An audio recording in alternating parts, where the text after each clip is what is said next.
Before we begin, thank you very much to Elijah E. for joining the Patreon campaign over at patreon.com/TJOmega. I know the timing on these videos is getting a little bit weird lately. It used to be at 2 p.m. every day. Now it's just like whenever I can in the afternoon. I've got a lot of things I'm juggling right now between the shop, the channel, and things on the home front. So if things get sporadic or like weird, then please forgive me. I'm all I'm trying to do is just keep the video drain coming. And that's the same reason why a lot of these videos have been simple lately. So please forgive me for waiting for Plastic Addict or for waiting for anything a little bit more involved. I'm gonna get back to that. I just got stuff on the home front that needs to be handled first. So give me a couple weeks, and then we'll be back to like full speed and everything on time. But for now, I thought I'd do a video based on something that I get asked a lot when I do live streams and in general because it's well known at this point. If you've been following this channel, I'm not a big fan of third party. I think they're over expensive, over complicated. There's too many companies to keep track of doing the same, doing way too many of the same things over and over again. Uh, a lot more, I think, because of the high price point, the QC issues that some of them have stand out a lot more. And I'm just not comfortable as much with, with the level of like IP infringement. It's still plagiarism to a point, even if you're coming up with your own engineering. But I will admit, I've gotten softer on it over the years. There are third-party toys I own.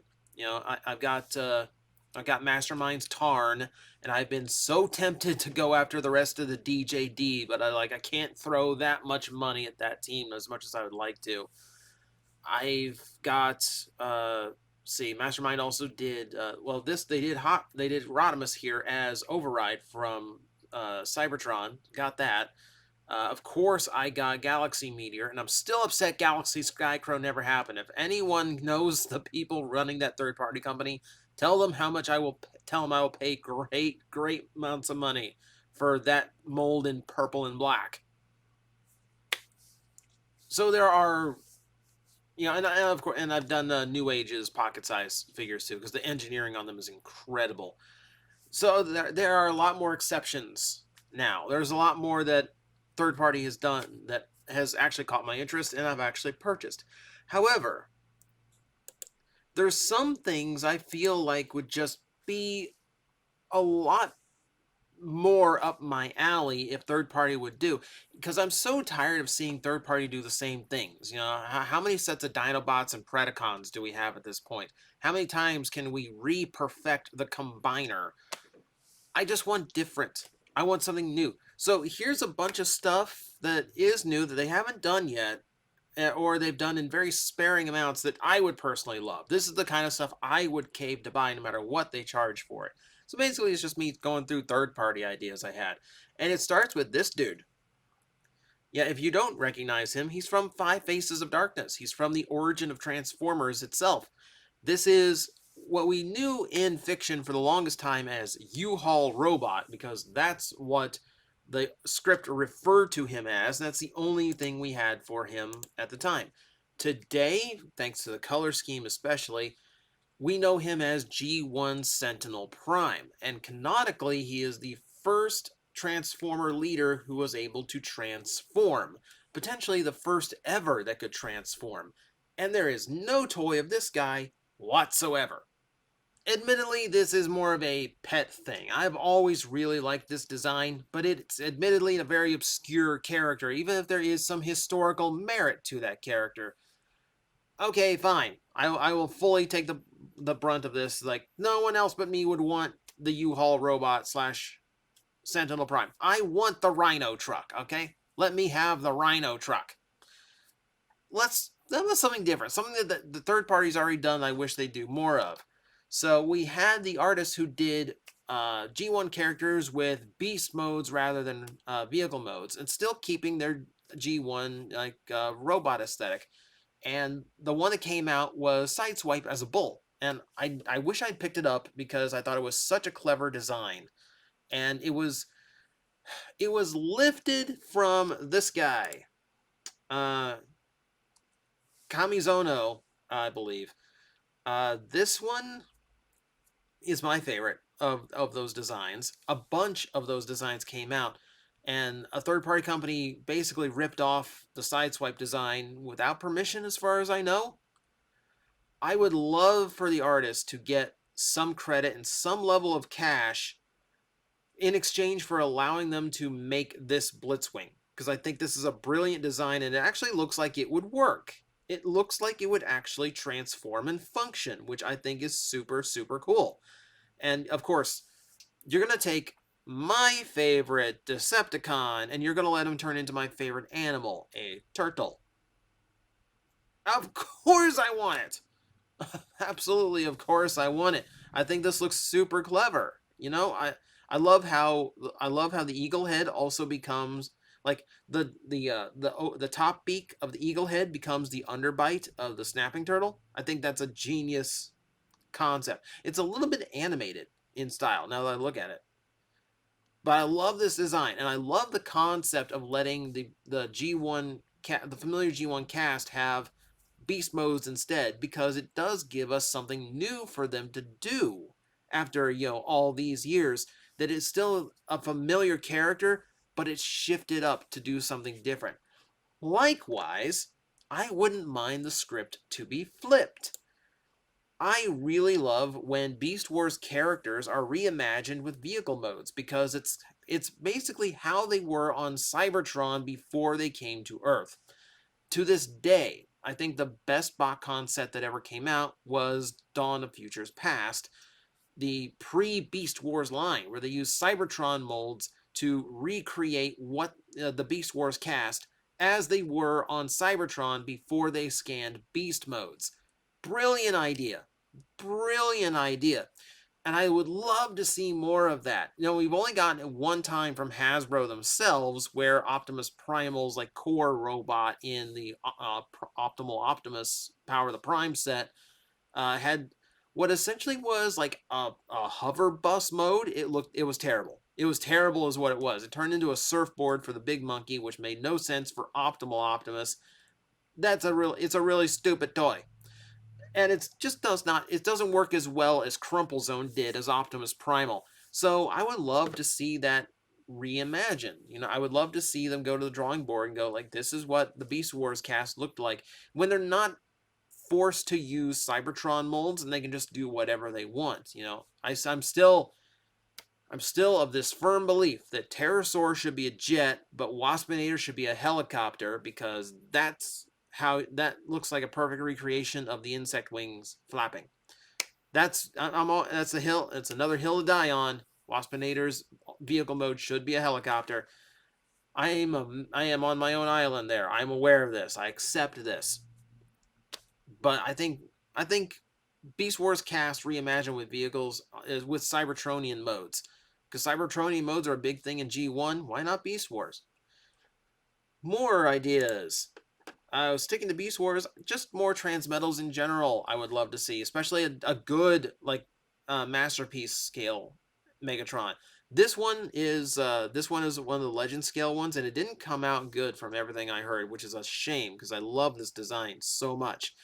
I really want them to go all out. I've seen, I think I remember seeing somewhere that Rat Trap was being done with back kibble that could actually rotate around and be properly oriented the way it was in the cartoon. I think I saw designs for Cheetor, and it's so hard to keep track of. It's all blurring in my head. But we've seen Transmetal 2 Megatrons, we've seen Optimal Optimuses. I don't think we're too far off from actually having something like this in a larger scale that was more accurate. I'm hoping for that at some point, because that I would cave for in an instant. And if they go farther with Beast Wars, I would love it even more. Here's a set that we can't have anymore because the core piece is a gold plastic. Skywarp / Silverbolt 1 in this weird thing we have going. Gold plastic victim. So it is very dangerous to combine your Magnaboss anymore.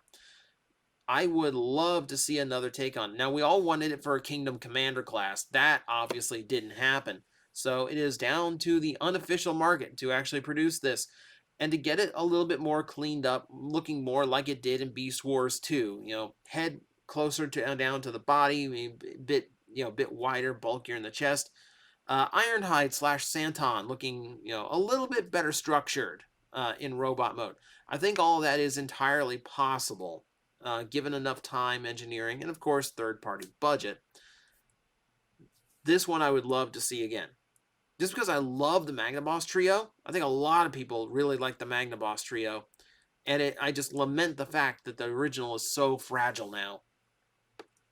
Yep, I know mine broke at least. What else did I have clicked on? Oh yes, an area of G1 no one's willing to touch because this is a death sentence. But I think it could work. I think you could make a pretender work in the third party spectrum. The only company that tried it was Play With This Too. Their Kickstarter failed, but all they were doing is basically creating pretender action figures based on the shells. That's not too thrilling. If you reimagine the concept of a pretender rather than one shell that entirely engulfs the robot, I would like to see I'd like to see a third party company remake the pretenders in a way where the armor is separate components. So the feet, the shins, the thighs all have separate armor that clips on or like wraps around and snaps together. Torso, helmet, and all that.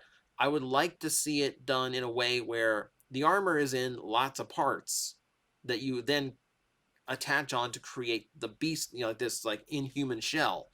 And then when it's time, when it's time to actually play with the inner robot, take the armor off. The inner robot is, still familiar, a little bit bulkier, and much better transformation that actually turns into something that looks like an actual vehicle. But the twist here is you could make the armor combine itself back together into like a rudimentary jet vehicle, even animal form. And you've got room for kibble on the backside of the shell and armor as well. There is room to create a pretender design that would actually play out like an actual transforming toy. You could even make it integrate with the individual vehicle mode the same way Mega Pretenders did. It's possible, but because pretenders are so, reviled, I don't think any third party company is willing to touch it. But I do think it would create a unique piece. And if you start off with the popular ones like Bludgeon, you'd probably have something. Well.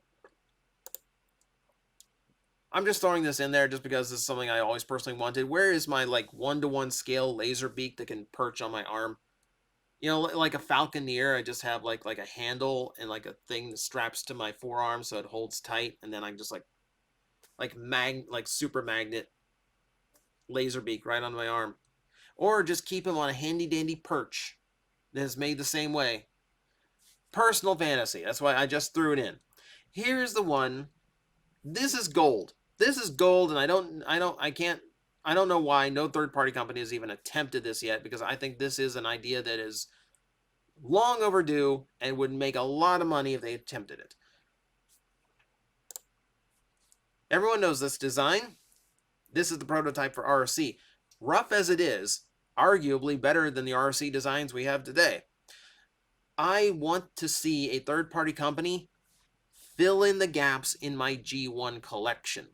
Because I have all these G1 toys at home. I've got a lot of the major characters. There's no RC. There never was. So there's 3D printed versions that people have recreated this prototype that you can 3D print. But where is the high quality one that's maybe cleaned the designed up a little bit, gotten it closer to the animation model, closer to how the other toys in the toy line looked? It feels like there is so much room in the third party spectrum to just take the G1 aesthetic and G1 playstyle and fill in the characters that never got those toys. Where is my Alpha Trion? Where's my G1 Alpha Trion? Where are my female Autobots? Not just Elita 1, Chromia, Moonracer, Firestar, all of them. Where are those? And not repaints of each other. Hasbro already did that. Where is my accurate Ironhide? Like an Ironhide that is engineered similar to the old fashioned Autobot cars. little head, maybe scrawny little arms, but you could make an Ironhide that transformed into the familiar van and still transformed into something that looked like a G1 toy you'd get off the shelf in 1984. And it would look like what the character model looked like. I feel like you have so much room to create interesting things like that. And I think it'd be far more interesting to go backwards and recreate and fill in G1, finish G1 essentially, than just come up with the next masterpiece alike, the next version of Grimlock, the next Predaking. We've done it all before. Can't reinvent it so many times. There's only so many gray dinosaurs and orange animals I'm willing to buy. So it's me doing like pie in the sky. This is what would make me completely embrace third party. If they did things out of the box instead of just relying on the same old stuff, which they've been doing for so long. Maybe one day. But that is what I have for today. Thank you guys for joining me as I have rambled on and on about toys that don't exist. And hopefully I will see you tomorrow. I will have another video out for you. And hopefully it's a little bit more timely than this one probably will be. But once again, thank you for watching, thank you for supporting, and I will see you next time. Guys, I am facing the most powerful enemy any YouTuber can face, the algorithm, and I need your help to defeat him.